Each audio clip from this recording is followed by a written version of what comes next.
I come from your future to tell you a story. Good morning. I want to begin first. I want to thank my translator, my feminine voice that is coming to you today. Margaret, thank you so much for your help today.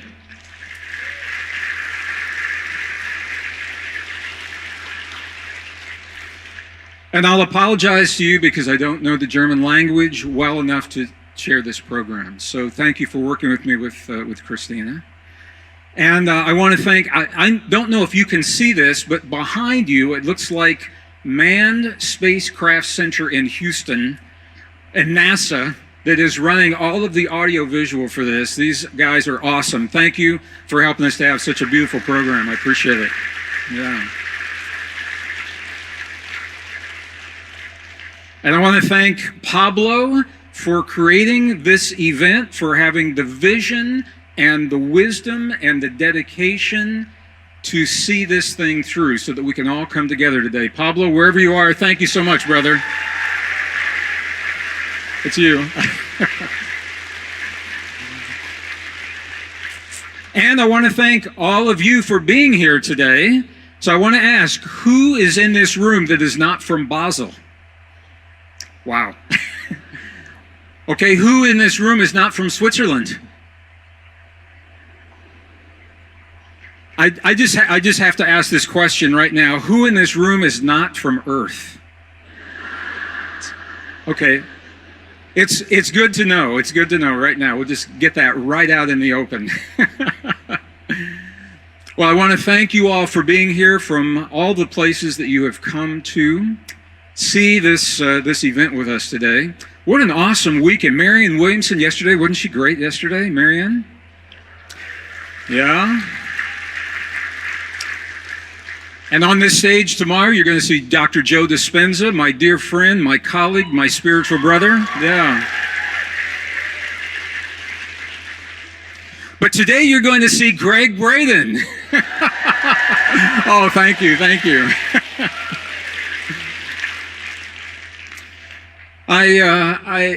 I put together a special program for you today. What I want to do is I'm going to tell you a story.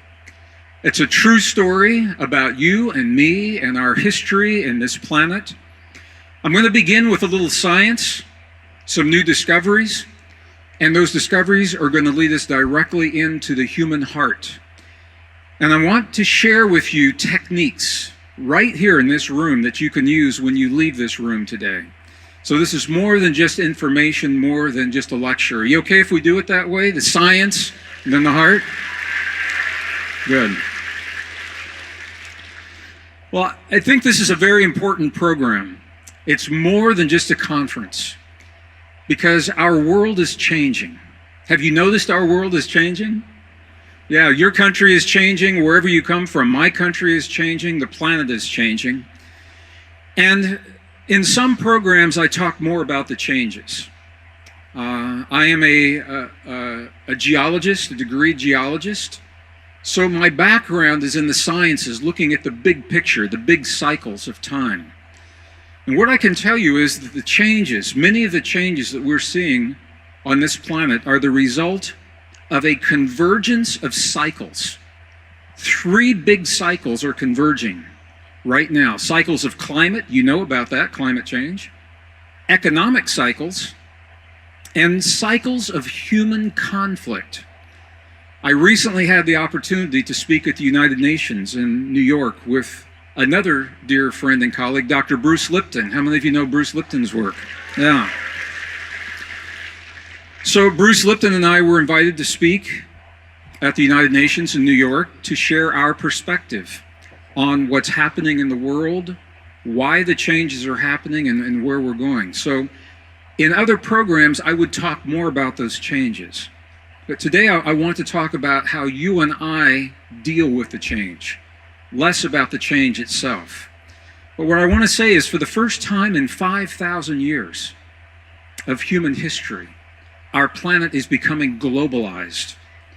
Never before have we pushed together 7 billion people, almost 8 billion people now, across borders and across the differences of culture and religion, different ways of thinking. We're pushing our community, our global community together, but we're thinking the way that we thought 10 years ago, 50 years ago, 100 years ago. And that thinking does not help us to deal with the change. So I'm going to begin by talking about our story. Whoop. There it is.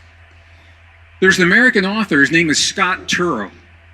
And what he says, I think, is so true. He says, who are we but the stories we tell ourselves about ourselves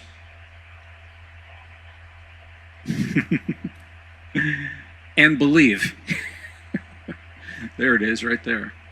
Who are we but the stories we tell ourselves about ourselves and believe? And when you think about this day is more than just a philosophical day of information and science and spirituality. It is about our story. You and I have been told a story, and it's a story about our past, about our origin, about who we are, about what our capacities are, about what our potentials are. And I want to tell you the story that we have been told. It's based upon false assumptions of an obsolete science. And it's the story that is preventing us from embracing our global community as we come together across borders and oceans and cultures and religions. We're still thinking the way that we've been taught to think 10, 15, 20, 30, 50 years ago. So new science is giving us new ways to think. Our story matters. Your story matters. And I want to tell you why your story matters. It's because we live our lives based upon the story that we tell ourselves. We solve our problems based upon the stories we tell ourselves. We choose our relationships. Think about this. Every relationship that you have, it's based upon the way you think about yourself, upon your self-esteem. The people that you invite into your life, people that you invite into your home. I mean, we're all adults in here. Think about this. The people that you invite into your bed, the most intimate relationships, it's based upon the way that you have been taught to think about yourself. The way that you embrace a changing world, the way that you embrace climate change, the way you embrace political change, the way you embrace economic change. It's all based on the way that we've been taught to think about ourselves. We are what are called self-referencing beings. Does that translate okay? Self-referencing beings? Yeah. So what that means is that we base our personal sense of well-being upon the way that we feel about the world. And as long as the world behaves the way we expect it to behave, we feel pretty good.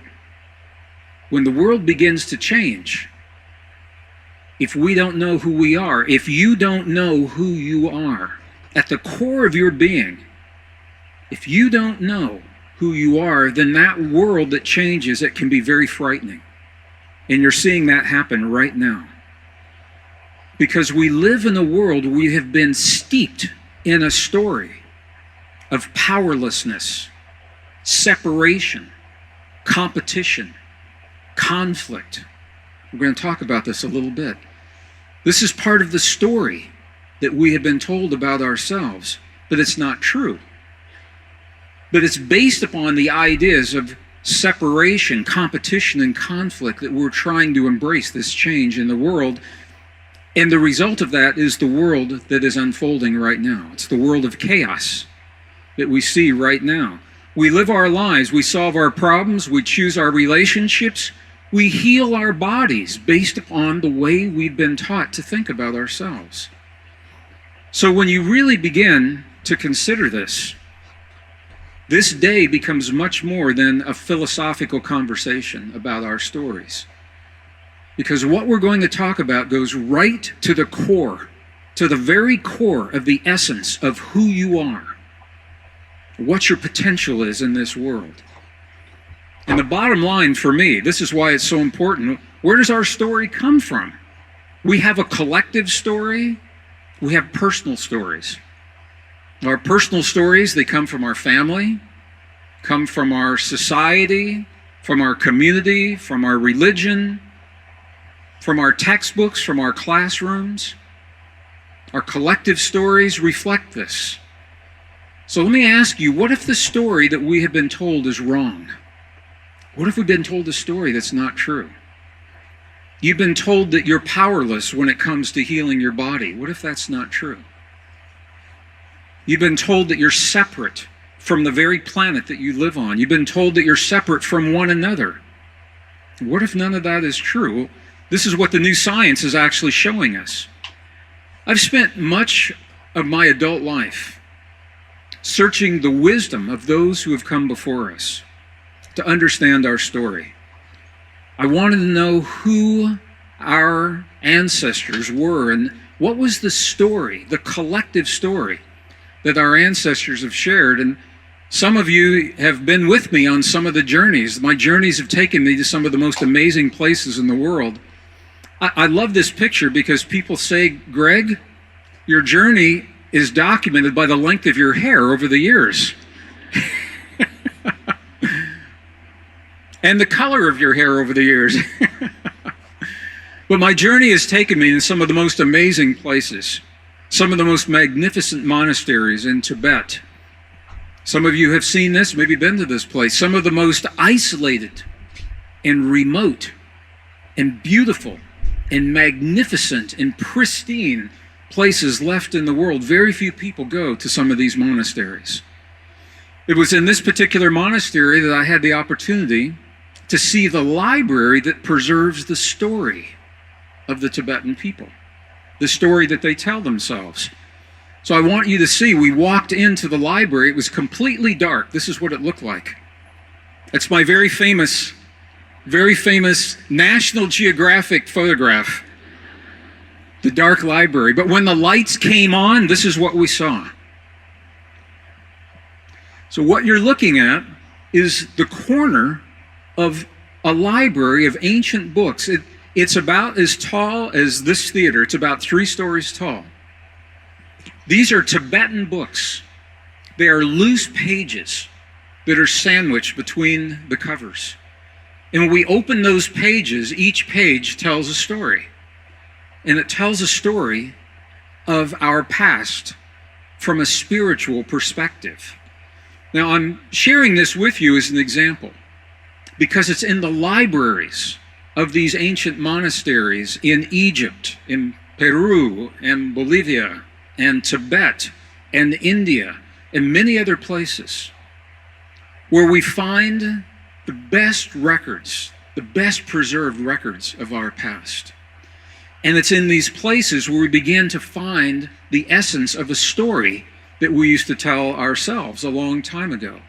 But it's also in this place where we find the wisdom. The wisdom that's in those records is older than the paper that those books are written on. The wisdom is recorded on stone tablets. In cuneiform, it's recorded in Sanskrit.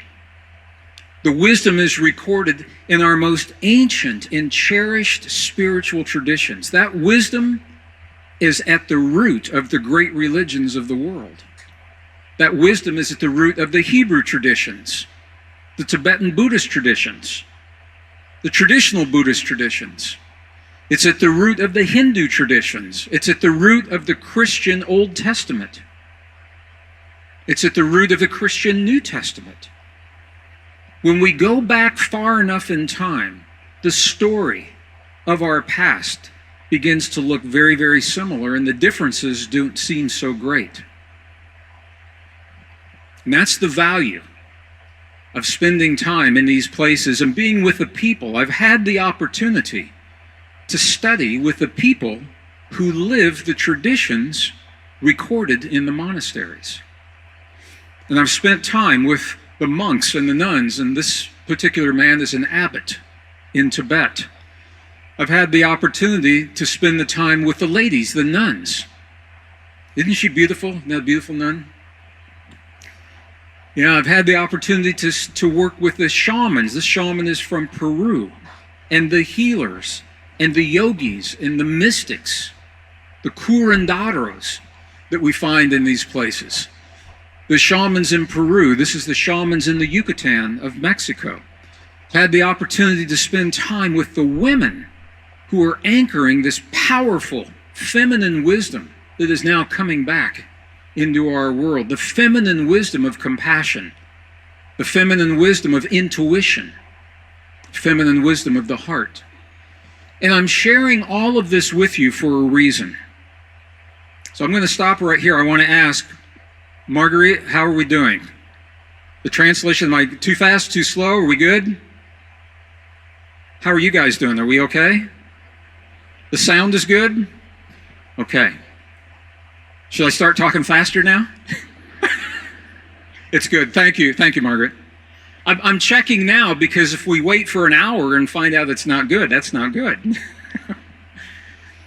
So I'm sharing this with you because for 5,000 years, the indigenous wisdom, the ancestors, our elders have told us a story about who we are. And they told us a story that was based in connection. They said we're connected to the earth. We're connected to one another. It's based upon abundance. They said there's enough here for everyone if we learn how to live and work together. They've always said that. It's based upon cooperation. It's based upon harmony. It's based upon human significance. I want to be very clear about this. Ancient traditions have always told us that you and I are very, very significant on this planet, that we are a part of everything that we see, that we are powerful, empowered beings.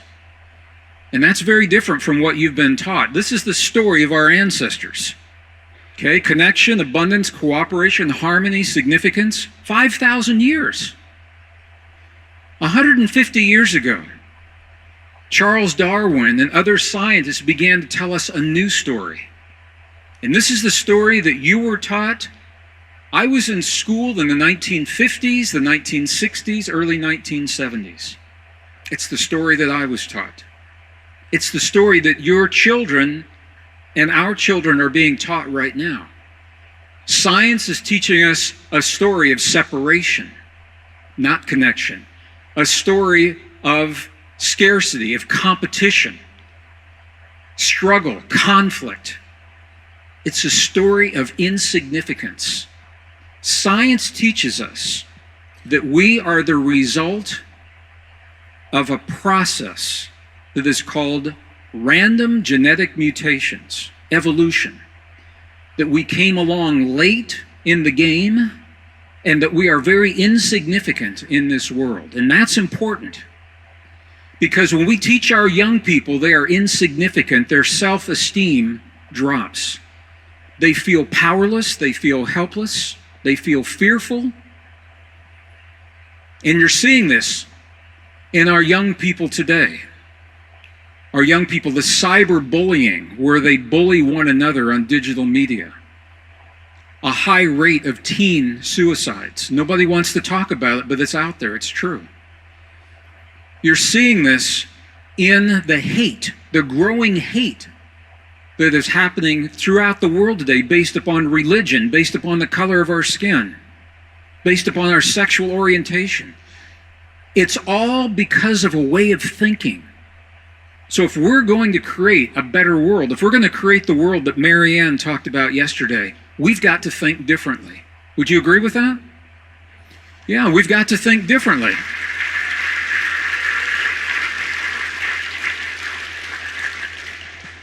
And we must live differently because we can pass all the laws that we want that make hate illegal. It doesn't change the hate. The only way to change the hate is to begin thinking differently, and that's what I want to share with you. The new discoveries give us a reason to think differently. The new discoveries tell a new story, and that's what I want to talk to you about today. Good news. See, it says right there, good news. There is a new human story, and it is a beautiful story. It is a powerful story. It's a story of hope. It's a story of possibility. It's a story of empowerment, connection. This is why it's important. The better that we know ourselves, I'm just going to be very personal, the better that you know yourself, the less you will fear change in the world. Think about that. The world is going to change. You can't stop that. But the better you know yourself, the less you fear that change. The better you know yourself, the less we fear one another. As we are pushing together these cultures and these religions, these ways of men thinking about women and women thinking about men, as we're pushing us together, we've got to think differently to embrace that connection. So the better we know ourselves, the less we fear one another. But what I really, really want to talk to you about today is you. Because the better you know yourself, the less you fear yourself. The better you know yourself, the less you fear your own power. And I'm about to share with you the new science that tells you what a powerful being you are. And you are more powerful than you have ever been led to believe. You're more powerful than what they taught you in school. You're more powerful than the religions tell you. You're more powerful than probably what your community and probably what your parents have ever told you. But this is the new human story. If we're going to create a healthy world and embrace change in a healthy way, we've got to think about ourselves differently. And the science gives us the reason to do that. Now, I'm not saying that science has all the answers, because I believe that science does not have all the answers. But science is a language that we have grown to trust. And science is a language that's more neutral. It's a neutral language. If we talk about the changes in terms of religion or religiosity or spirituality, there's a lot of baggage that comes with those words. So I'm going to share with you the science, and the science is going to lead directly to the core of your being. It's going to lead directly into the human heart and the new discoveries that show how your heart informs your brain of what to do in your body and connect you to the world. That's where I want to go with this program today. New discoveries. New discoveries are changing our story. We now know, for example, we know that nature, the fundamental rule of nature, is not conflict. It's not competition, as Charles Darwin told us. The best science of the 21st century tells us that nature is actually based upon cooperation. Can you imagine what would it be like if we raised our children from the time they begin reading to know that they live in a world where nature cares for them? What would that be like? We now know that we are designed, your body is designed to regenerate. How many of you have heard it said that we begin to die the moment we're born? Have you ever heard that? I want to tell you it's not true. What is true is you begin to heal the moment you're born. Because every organ in your body is now documented with the ability to heal and regenerate. Spinal cord tissue, brain tissue, heart tissue, pancreatic tissue. All of them can heal and regenerate if they are given the right environment. We're born to regenerate, and you begin healing and regenerating the moment you take your first breath. You're doing it right now. We're born to self-regulate. I want to tell you, you are the only form of life that we know today that has the ability in a moment in time to sit down and consciously self-regulate your biology. You can turn on your anti-aging enzymes when you choose. You can turn on your immune system and strengthen it when you choose. You can access the deepest states of intuition when you choose. You can communicate with your subconscious the moment that you choose to do so. No other form of life can do this on demand and more. That's where I'm going to go with this. You're going to see what I'm talking about as we go into the science. We used to think that energy and matter were two separate things. When I was growing up in the 1950s, this is what I was taught. that energy and matter are separate things. So because of that, I was taught that a thought or an emotion has no power because it's just energy, doesn't affect the matter. How many of you were taught that your thoughts are powerless when you were kids? Yeah. This is why. We used to think that energy and matter were separate. Now we know that's not true. Energy and matter are the same thing. Everything is energy. Think about this. Everything is energy. That means the blood moving through your body right now, physical cells, but it's also energy. Do you see those neurons firing? We know that that's energy, right?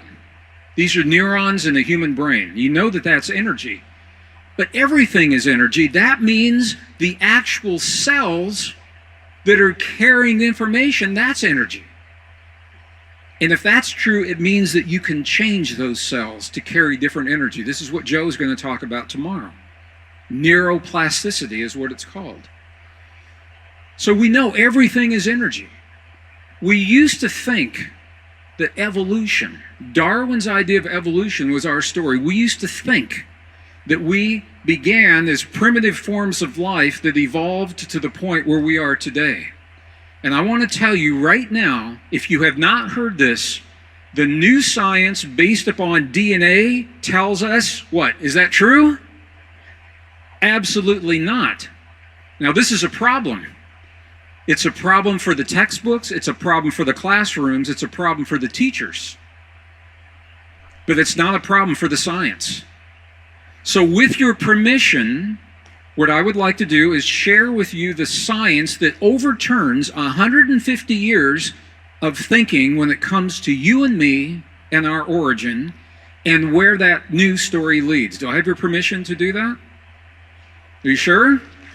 Okay.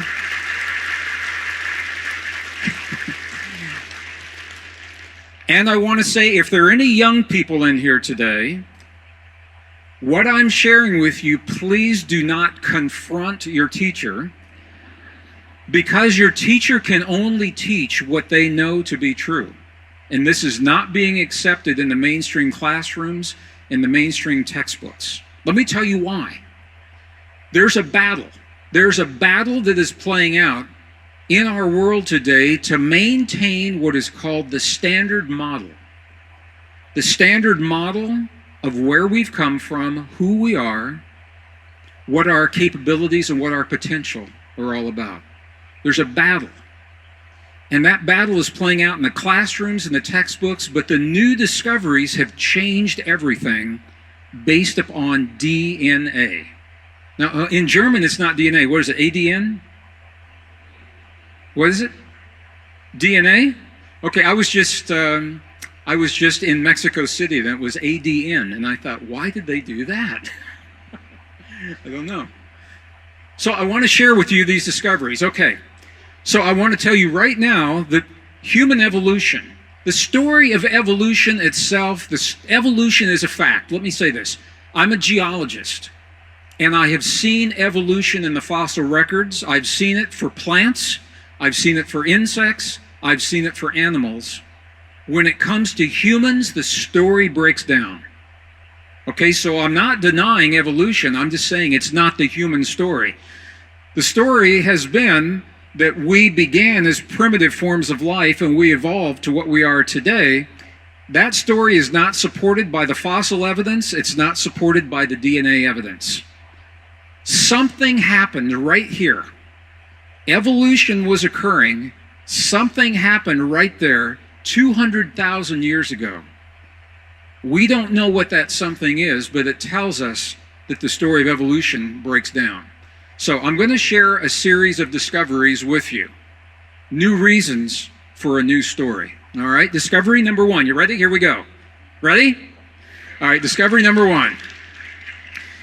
You all have seen this kind of a chart before. I just want to be really close to my audience, so I'm standing on the edge here. Hello, everybody on this side. They have no guardrail here. I mean, look at this. If I get too close, just catch me. Hello, this side of the room. I'm going to stand right here. You all have seen these charts before.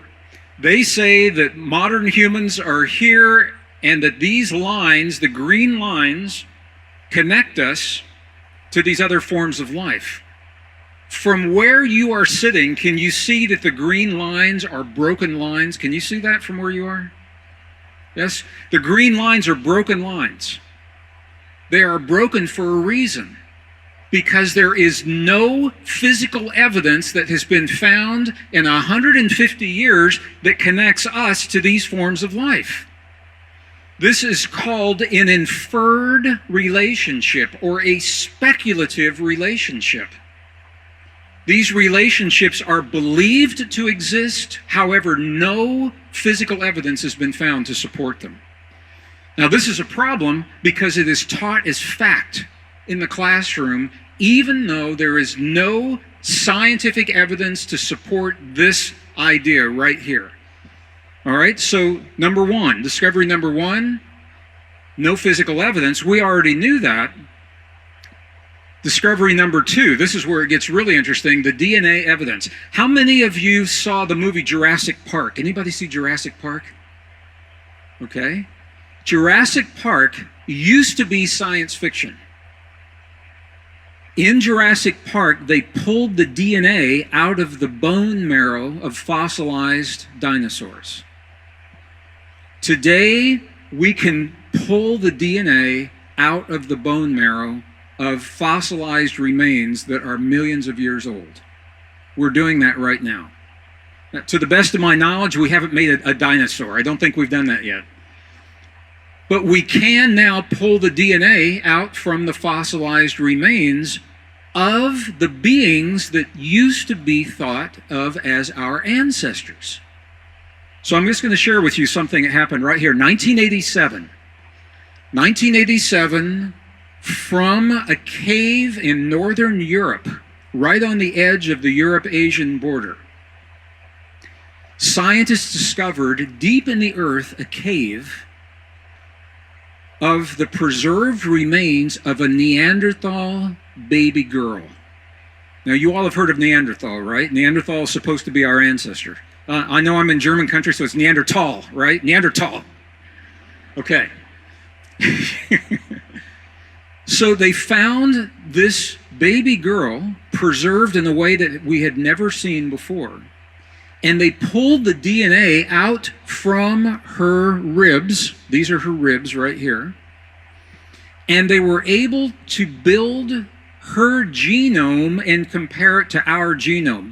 They built a map of her DNA and compared it to a map of modern DNA.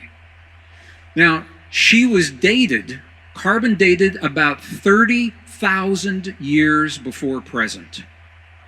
30,000 years old. So all of a sudden, we have the DNA from a being that is supposed to be our ancestor that we're comparing to our DNA today. Now, the discovery was made in 1987. Look at this. It took until the year 2000 for them to publish the results, because scientists didn't know what to do with these results. Now, I know you don't want to read the whole study. I know you don't want to read the whole paper. So I'm going to share with you the last sentence of the last paragraph of the conclusion only. And here it is. Quote, "The results suggest that modern human was not in fact descended from Neanderthals. That's not our ancestor. So now we have to do this. That's not where we came from." Okay, the same DNA is telling us something else. What they found is that modern humans appeared on Earth suddenly. We appeared. We don't know where we came from. We appeared about 200,000 years ago. And the DNA tells us that we have not changed in 200,000 years. We showed up, modern humans showed up on the earth 200,000 years ago with a large brain, the same body proportions, the same neurons, the same neural network that we have today, and we have not changed We know this because the DNA is telling us this.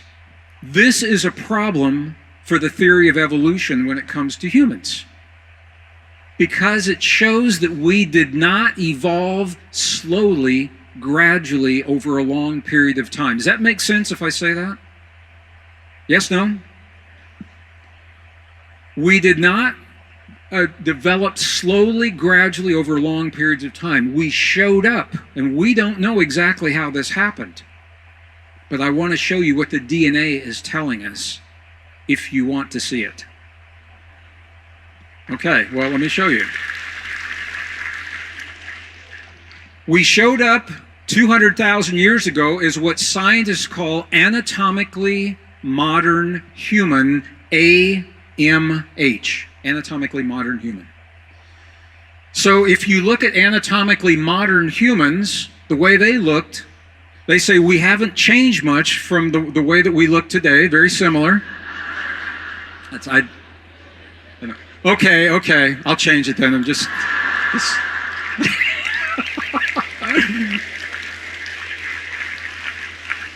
I see a similarity.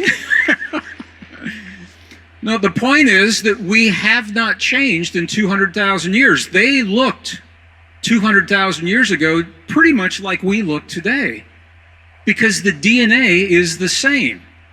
So this is a problem for the theory of evolution, slow, gradual changes over a long period of time.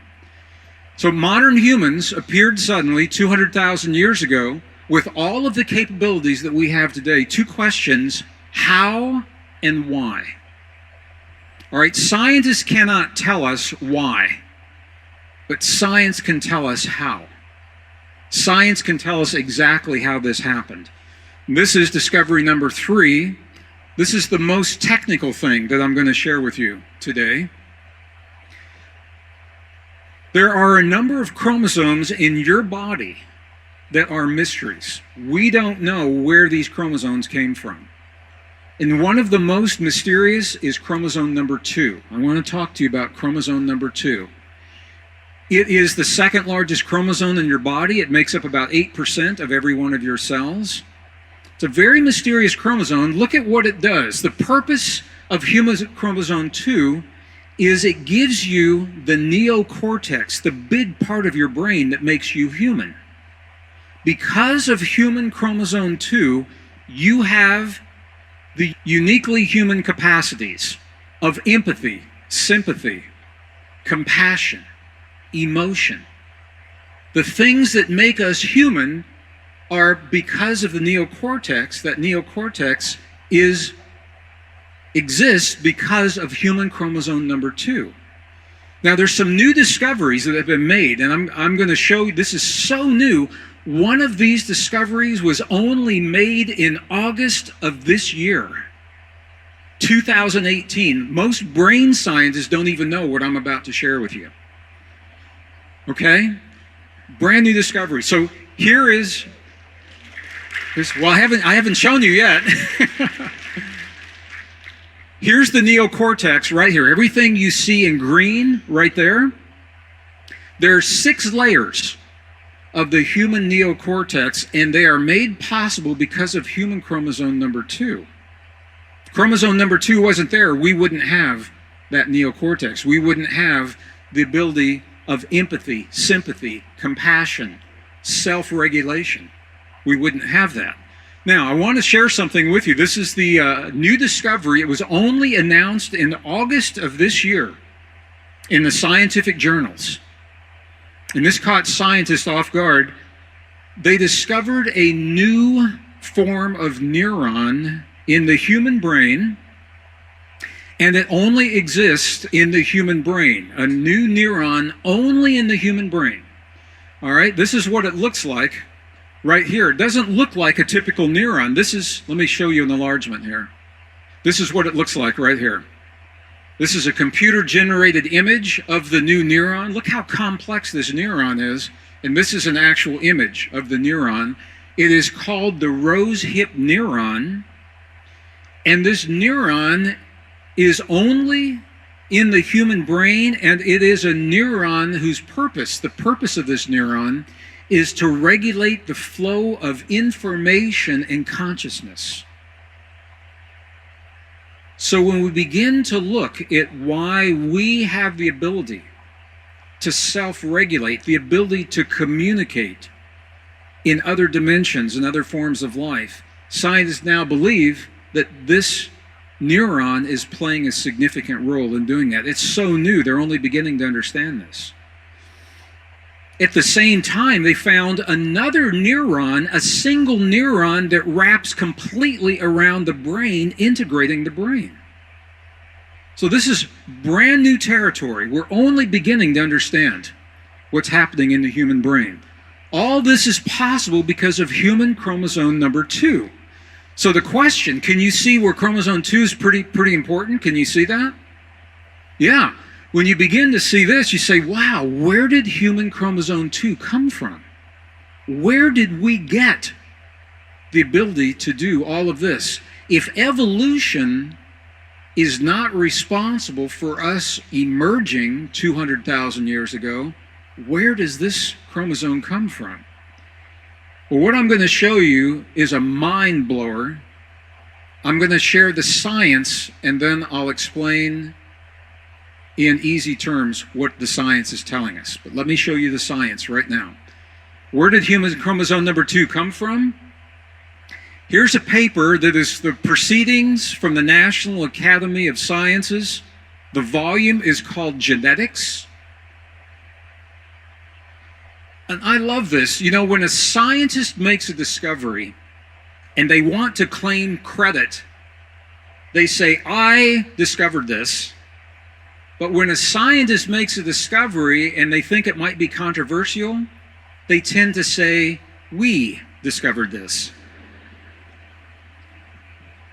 There's a reason I'm saying this. I know you don't want to see the whole paper, so I'm going to go to the last sentence of the last paragraph of the conclusion of this paper right here. And here's what it says. We conclude that human chromosome 2 is the relic of an ancient DNA fusion of 2 ancestral chromosomes. Okay, what does that mean? It means that there were 2 chromosomes from another species that were fused together to make one. Let me show you. This is what it looks like. There it is right there. Can you see where the fusion happened? This is human chromosome 2. Can you see right there? This is where the fusion happened. All right? After the fusion happened, it's not enough that it was just fused. After the fusion happened, the new chromosome was modified to give it stability and to make it efficient. There were some genes that were turned off, some that were turned on, some that were added, some that were removed. Let me show you a little movie. Here's a movie of what happened. Sometimes movies are better than the paper. So there were 2 chromosomes that came together. There were some genes that were added. There were some that were removed to give us the new, stable human chromosome number 2. Now that scientists know this, here's what they're saying. This DNA fusion did not happen as the result of evolution. They're saying it didn't happen. The timing, it happened 200,000 years ago when we appeared. The precision of combining these chromosomes in a way that gives us what we have today, and the result, human chromosome number 2, all suggests something beyond evolution. They're saying evolution did not do this. This is where science is stuck. They say it is now leading to what is called forbidden territory. Does that translate well into forbidden territory? Because what they're saying is the fusion appears to be intentional. It suggests intention. And if it is intentional, it implies that there is a purpose to it being done. This is where science has to stop. Science is having a really hard time with this. But this is what the evidence is showing. It's called forensic DNA. It's where we take the DNA that's in your body now and work backward to see how it formed. And when the scientists work backward, this is what they find. Human chromosome number 2 is the result of 2 other chromosomes that were fused and then modified to give us what we have, including the neocortex. Now, if that were only 1 chromosome, you could say maybe it was just a really lucky biological accident. It was not just this chromosome. There's another chromosome, I'm not going to talk a lot about it, but chromosome number 7. When I'm not on the stage as an author, I'm on the stage as a musician. I've been a guitar player all my life. And one of the things I always wondered as a musician, you know, chimpanzees share 98% of our DNA, but a chimpanzee cannot sing Stairway to Heaven. Led Zeppelin, Stairway to Heaven. Have you ever wondered why a chimpanzee, haven't you ever wondered why a chimpanzee cannot sing Stairway to Heaven like I have? No, here's the reason. The reason is because only in humans, chromosome 7, there was a shift in a gene, and if you're a scientist, I'll tell you the gene. It's called FOXP2 gene. Maybe you know that.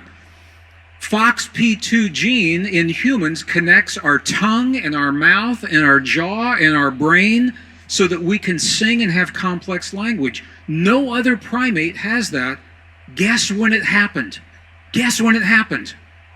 Exactly 200,000 years ago, when human chromosome 2 was formed, and there are others. So when we put all of this together, it says that something happened a long time ago. Something happened 200,000 years ago to give us the abilities and the potential that we're about to explore. They did not develop slowly, gradually over long periods of time. When we showed up on this earth, we had all of this potential. The potential to self-regulate, to self-heal, the potential for complex language. All right? So it implies the purpose. You say, well, what are the chances that this could have happened? Let me show you. The odds are 1 in 10 to the 600. If you want to know what that looks like, here's what it looks like. These are the odds that it could have happened by accident. So if that was a lottery ticket, you would say, there's no way I'm going to get this. I'm going to get this. And if you're not into math, let me do this another way. British astrophysicist Fred Hoyle, he says that the odds of this happening are the equivalent of a tornado sweeping through a junkyard. I'll let the translation catch up. So the odds of the DNA forming randomly are the equivalent of a tornado sweeping through a junkyard and assembling a Boeing 747 from the scattered debris. Okay? That's the odds that DNA formed randomly. So now we ask, this is what the 747 looks like. You know that's not going to happen. A tornado is not going to go through a junkyard and give you one of these. All right? So we know that it did not happen by chance. There is an intentionality, and this is where it gets really interesting. The questions are who would have done that? Why would that have happened? Well, the answer is it depends on who you talk to. Every ancient tradition has a story. The ancient Sumerians, they have their story. The ancient Aboriginals have their story. The Egyptians have their story. The Christians have a great story right here. The Navajo have their story. The Hebrew traditions have their story. Mesoamericans have their story with archaeological remnants. Everybody has a different story. Science has had a story that's called evolution. And now there's a new story based upon the DNA. There's a new story based upon the DNA. So I wanted to share this with you. I'm going to stop with this, and then we're going to go into the new discoveries of the heart. But what I want you to see from this is that you are more than you have been led to believe. You're not what you've been told. You're not the product of random mutations. You're not the product of an accident of biology. There appears to be an intentionality underlying your existence. You are human by design. We don't know who or what as scientists. You may know intuitively, but this is where we're going with this. So the question is, we have this extraordinary potential. How do we awaken that potential? How do we go beyond trying to figure out where we came from and access what it is, the gifts that we've been given? And that's what I want to do right now. Discovery number 4, 1991. There was discovery made in the human heart that shocked heart scientists.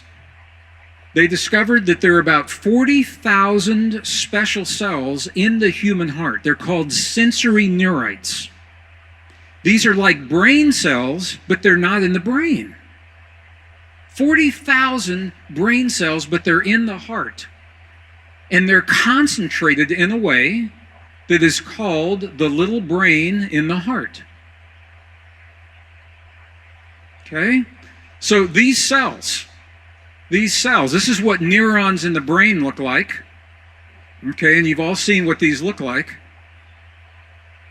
This is what the neurons in the heart look like. You can see, here's the heart, and every place where you see one of these little dots, these are where the neurons are located.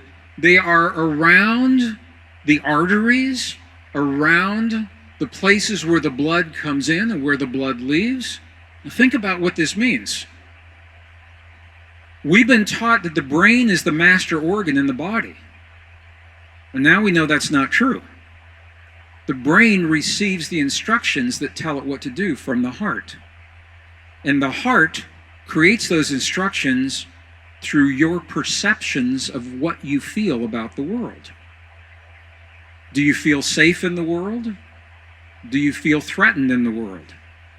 The way that you feel about your relationship to the world sends a signal from these special cells to the brain. This is what these neurons actually look like.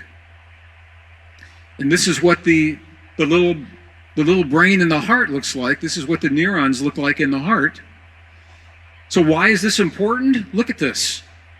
It's because our heart can actually think, learn, remember, and feel independently of the brain. Now you probably know that. You probably know that intuitively. It means when you have a deeply emotionally significant experience, it means that experience registers in the brain and in the heart.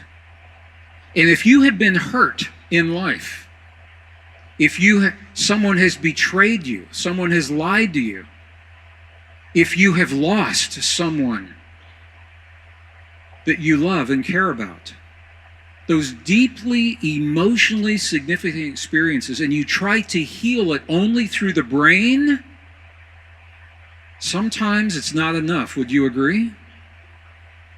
Yeah, it's not enough because we must address the heart as well. All right? And we all know that, almost universally. Our most ancient traditions always tell us to begin with the heart. I'm going to lead you through an experience before we leave here this afternoon or this morning so that we can do this. One more discovery so that we can have our experience. Discovery number 5. We said that we were taught the brain is the master organ. It's not the master organ, that the brain and the heart. Now think about this. 2 separate organs. But we have the ability, as humans, we have the ability to harmonize 2 organs into one system. We have the ability to harmonize the heart and the brain, 2 organs, into one very potent system. And our ancestors have told us this for a long time in non-scientific terms. When I spend time with the monks and the nuns, the yogis, the mystics, the shamans, the abbots, the curanderos, they all begin their process in the heart. And from the heart, they expand to the rest of the body. 2 organs, one very powerful system. So we're talking about something called heart-brain harmony. Technically, it's actually called heart-brain coherence. Now, some of you are with me over tomorrow. I'm going to do a full-day program tomorrow, and we can actually measure the heart-brain coherence. We'll do that tomorrow. And some of you are not with me tomorrow, and that's okay. So I want you to have the experience in here today. I want you to have a tool in here today that you can take into your life. And that's why I'm sharing everything I'm sharing with you, so that this tool makes sense to you. All right? You know, and I know, that everything in the human body is connected, right? You know everything's connected? Yes, no? I want to show you something. This is a map of the human metabolic system. It was only released this year. I want you to have the latest information. This is a map of the human metabolic system released this year. If you cannot read this map, don't worry about it, because neither can anyone else. This is a very complex map. This is the latest map of the human metabolic system. Here it is, right here. Yeah, you can't read that. I can't read that. Neither can anyone else. That's the point. The point is that the human body is so complex, everything is connected. This is the reason, you know, when you take a prescription medication to do one thing and the label says there's side effects, they're not side effects. Look, everything is connected. You cannot introduce something into the human body without having it influence everything in the body. That is the good news for what we're about to do. When you harmonize the heart and the brain, you cannot just affect the heart and the brain. When you harmonize the heart and the brain, you are influencing the entire human body. And that's why this is such a powerful technique. When we learn to harmonize the heart and the brain, that 0.1 hertz signal between the heart and the brain, your body interprets 0.1 hertz as love. If you want to love your body, you feed your body 0.1 hertz from the heart. How do you create that? It's through the power of emotion. And this is the key to what our indigenous ancestors have always told us. Now, when we harmonize the heart and the brain, I want to explain why it's powerful, and then I want us to do it here in this room.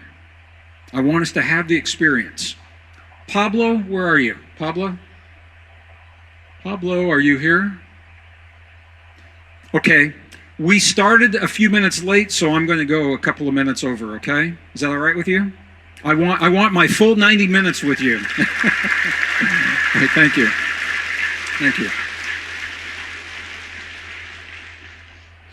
Okay, I'm channeling Pablo right now. Pablo, can I go late? Yes, Greg. Okay.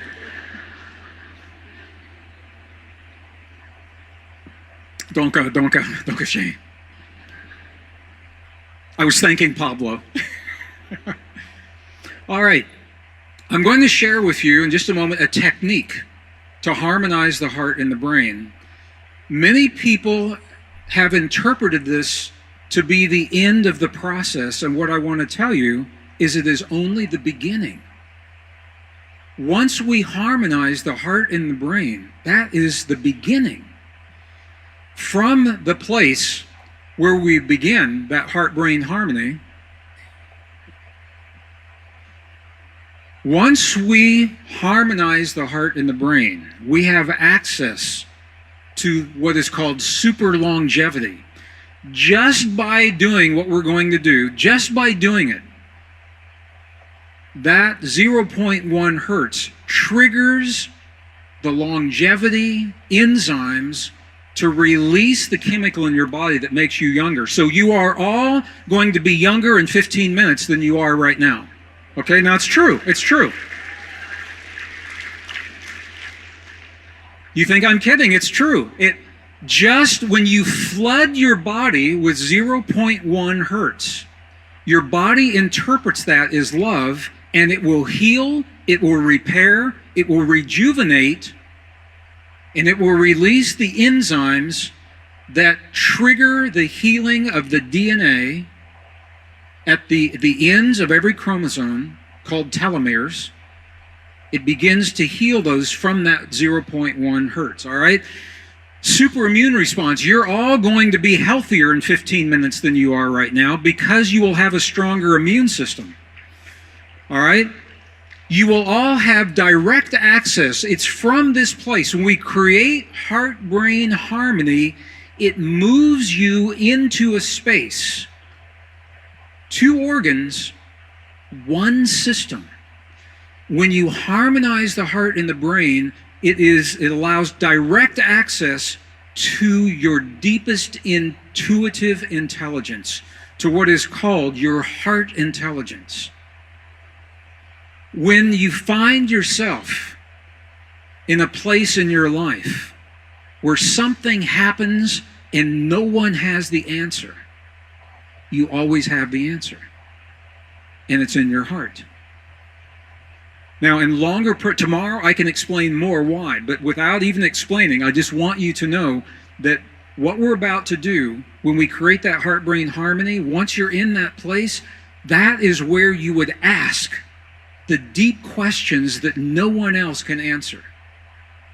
Let me ask, anyone in a relationship right now and you don't know if you should stay in the relationship or leave the relationship? Could be romance, could be a job relationship. There's a song, you remember the song, Should I Stay or Should I Go? Remember? That's the heart song. Okay. If you're in a relationship and you don't know if you should stay or you should leave, everyone you ask is going to tell you something different, but your heart will know the answer. This is the place where you would ask. When you harmonize the heart and the brain, you trigger over 1,300 positive chemical reactions in your body. Remember, everything's connected just from harmonizing the heart and the brain. So all of these are going to happen to you in just a moment. Now, you may also use this space to access your deep states of intuition, to access your subconscious. Does anybody in here do affirmations? Any affirmations? If you're going to use an affirmation, you must communicate with the subconscious in a language that the subconscious recognizes. When you harmonize the heart and the brain, it is a hotline, direct access to your subconscious. No hypnosis. You can use this directly, personally, to access your subconscious. Super learning, super memory, super recall. All of this comes from being able to harmonize the heart and the brain, and much, much more. So these are the benefits of doing what we're about to do. Now, I want to show you one more thing. These are neurons in the human brain, and typically what happens is they fire randomly. You've all seen that, right? What would happen if you could capture, if you could harness all of those neurons to fire at the same time? Think about that. What would happen if you could harness all of those neurons to fire at the same time to heal your body?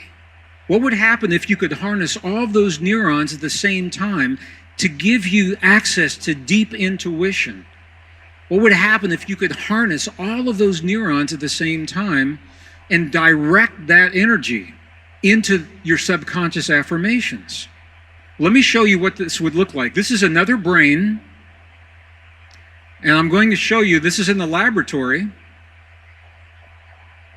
What you're seeing, what you're supposed to be seeing, is 80% of the neurons lighting up on this brain. All right, if you could see it, what you would see would be would be 80% of the neurons firing at the same time, all right? Heart-brain harmony is a way to access and simultaneously fire these neurons. I apologize for this it was working this morning. I'm not sure what happened. I think the distance from me to the computer is a problem. All right? So you get the idea of why it's important to harmonize the heart and the brain. So this is the science that I wanted to share with you. And what I'd like to do, are you okay if we use this technique in here? Would you like to do this together? I would too. Maybe we can heal the computer. Maybe it's that good. All right. So there are 3 really, really simple steps to do what we're going to do. And I just want to share with you that this technique, I've spent a lot of my time working with indigenous traditions. They use this technique. In 1992, I had the opportunity to work with an organization in Northern California in the States that is called the Heart Math Institute. How many of you know Heart Math Institute? Okay. And they have given me permission to share with you from their perspective this technique as well. So I am blending indigenous wisdom and laboratory science into the technique. All right. If you're with me tomorrow, we will begin here and we will go into all of the things. We'll go into intuition and we'll go into super learning and super memory and gamma brain states and mirror neurons and all of those things. So I want you to know, if you're with me tomorrow, we will not do the same thing we did today. We pick up here. If you're not with me tomorrow, I want you to have now a technique that you can apply in your life without coming and spending a day with me tomorrow. So I want you to have something, okay? All right. Thank you. So let me just first explain what we're going to do, and then we'll do this together. 3 steps. The first step, I'm going to ask you to shift your awareness from your mind into your heart. So the first thing that you'll need to do is you won't need any notebooks or pencils or papers or anything like that. I'm going to invite you to shift your awareness from your mind into your heart. Now, in the modern world, this is typically the most difficult thing to do because we're so accustomed to being in our mind that we think about what it would be like to be in our heart, and we're still in our mind thinking about it. I hope that translated okay. So one of the things that I discovered working with indigenous traditions, I asked the Tibetans, I said, how do you do this? You know, they're humans just like we are. I said, how do you get out of your head into your mind? And what they told me is this. They told me the same thing that the shamans tell me, that the healers tell me, that the nuns tell me. They all say the same thing. If you can touch your heart gently in a way that's comfortable for you. All right, so if you're a Buddhist, this is what the Buddhists do. The Buddhists do this. I'm not saying to do this, but this is why they do it. You can simply take your hand, you can take a finger or 2 fingers and gently touch your heart center. Now, when you do this, your awareness will automatically go to the place on your body where you feel the touch. Everybody try this. Just gently touch your heart center. Okay, can you notice your awareness goes to the place where you feel the touch on your body? All right, this is one of the ways that the indigenous people get out of their head into their heart. They'll close their eyes and touch their heart center and allow their awareness to move into their heart. Okay, and that is the first step. You're shifting focus. And when you shift the focus, I'll invite you to close your eyes when you do this. And when you close your eyes and you shift your focus from your mind to your heart, that sends the first very powerful signal to your body. It turns your awareness from the outer world to the inner world. The second step is to shift your breathing. So from the place where you feel the touch, I'm inviting you to breathe just a little bit slower than you normally would. When you slow your breath, you send a second signal to your body. Very, very powerful.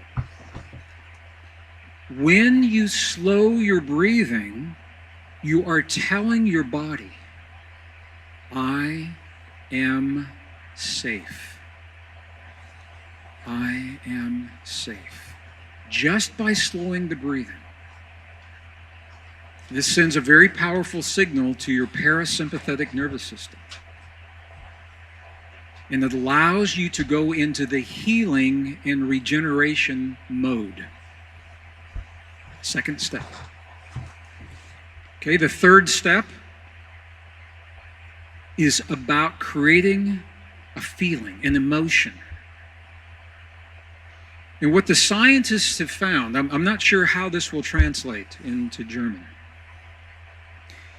The scientists have found if you can feel one or some combination of these four feelings, if you can feel gratitude or appreciation or care for anything or anyone, or compassion. If you can feel one of those feelings as if it is coming from the place where you are touching your heart. All right, so your breathing is coming from your heart, your feeling is coming from your heart, and you are gently touching your heart center so your awareness is focused on your heart. Those are the three steps.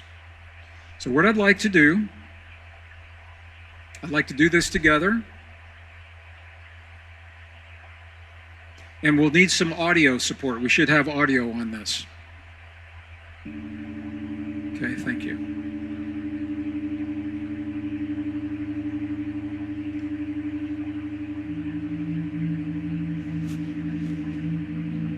Okay, we just covered a lot of ground. We did some science. We did some history. It's all bringing us back into the power, the unique power of what it means to be a human on this earth. And we're about to have an experience that no other form of life can create consciously, on demand. This is you accessing your deepest truth. This is you accessing the wisdom, the intelligence within your heart. So I'm going to invite you to begin first by closing your eyes. I'm going to do the same thing. And allow your awareness to move from the outer world to the inner world.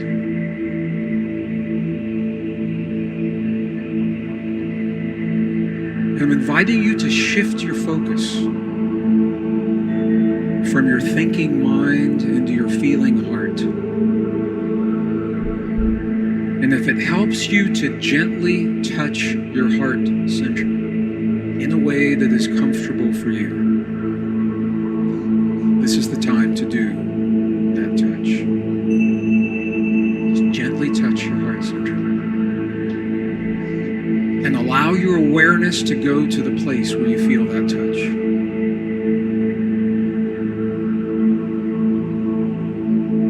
This is the first step. Second step, I invite you to slow your breathing just a little bit. Maybe 5 seconds on the inhale.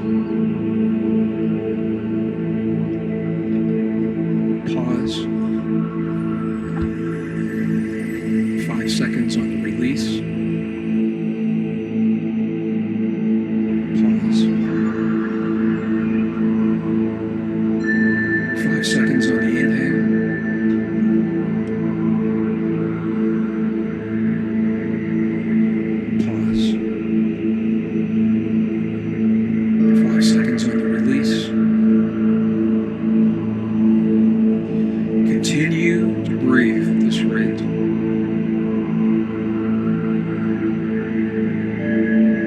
When you slow your breathing, you're sending a second, very powerful signal to your body. You are telling your body, I am safe. And you're saying it in a language that your body understands. You slow the breathing. You create a powerful shift in your body. This is the shift that allows you to free the healing, the regenerative systems in the human body. I am safe.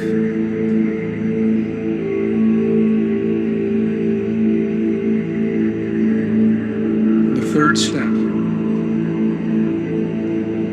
The third step is the step that establishes the link. This is the link between your heart and your brain. I invite you to feel a feeling to the best of your ability. Feel the feeling of gratitude or appreciation or care for anything or anyone. Compassion, gratitude, appreciation, care, compassion.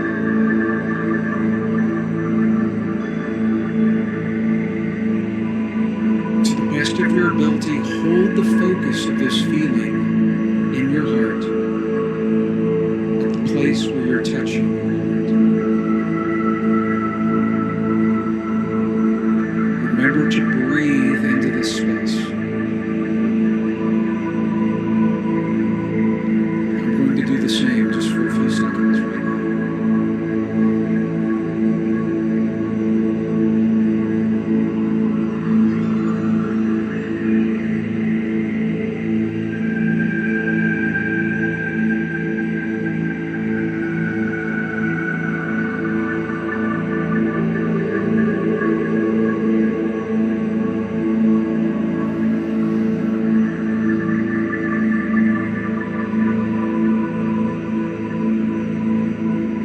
Best of your ability, hold the focus of the feeling in your heart.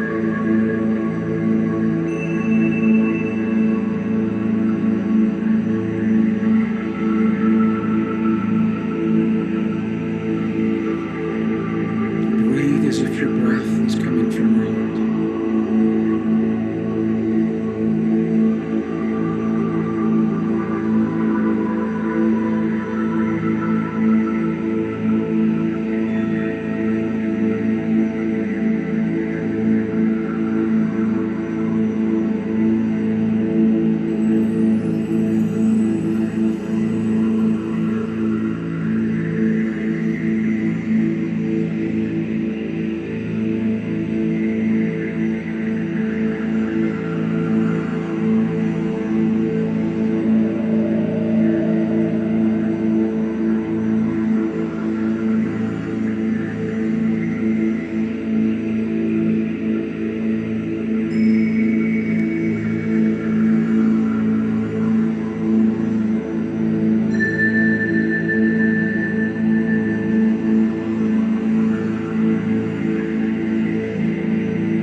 What the science shows is that surrounding every human heart is a field of energy that extends beyond the physical body between 3 to 5 feet.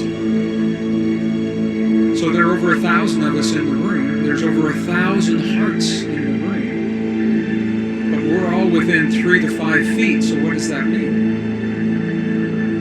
Yeah, we're sharing a heart field. So it is usually much easier in a group like this to get into that heart field. When you go home and you try this on your own, it may feel different, and I want you to know what that difference is all about. Now, what you have just done, just from harmonizing the heart and the brain for about 3 minutes, 3 minutes of what you have done, the science shows that your stress hormone levels decrease. Cortisol decreases about 23%. DHEA levels, the precursor to all of your hormones, increases 100% after only 3 minutes. And that effect will last up to 6 hours without doing anything else. Just from harmonizing the heart and the brain. Now, if you do this at night before you go to sleep, what a beautiful way to set the stage for your body to heal and sleep. Or you can do it first thing in the morning. Or you can do it in the workplace if you know that you're going to have a difficult conversation at work. Or you can do it in your relationship if you know you're about to have a difficult conversation in your relationship. Because what this does is it puts you into a very neutral place. If you're trying to solve your problems and make your choices, should I stay or should I go? If you're trying to make those choices from your brain, you will always struggle. Because your brain is about polarity. Your brain is about judgment. Your brain is about good, bad, right, wrong. The human heart does not see good, bad, right, wrong polarity. Part of my blood, my heritage, is Cherokee Native tradition. And in the Cherokee tradition, there is a word for the heart that does not exist in English or German or French or Spanish. The word is Shante Ishta. Shante Ishta. It means the single eye of the heart. The eye that does not see the judgment. So what you have just done is not the end of a process, it's the beginning. It's from this place where you would ask the questions, should I stay or should I go? Ask the questions about your health care, your healing. Ask the questions that no one else can answer, because Shante Ishta will tell you what is true for you in the moment, not the judgment, the polarity, the ego, and the voice of your parents in your subconscious. How do you access Shante Ishta? You just did it. This is only the beginning, and that's what I'm saying to you right now. Heart-brain harmony, it's just the beginning. Now, this is what I wanted to say to you today. We started a few minutes late, so I ran over a few minutes. But I feel like you now have a tool. If I never see you again, I hope that's not true, but if I never see you again, you have a very powerful tool of healing. It's from this place that you would do your affirmations. It's from this place that you would ask the questions. And it's from this place we begin to write a new human story. The better you know yourself, the better you can deal with change in the world. This is a tool to help you know yourself. The better you know yourself, the less you fear your own power. And this is a doorway to the deepest aspects of your power. That's the new human story. That's what I wanted to say to you today. So I want to thank you for spending the morning with me, and if you're with me tomorrow, I will see you tomorrow. If you're not with me tomorrow, I will see you. I love you all. Thank you so much. Thank you. Thank you all.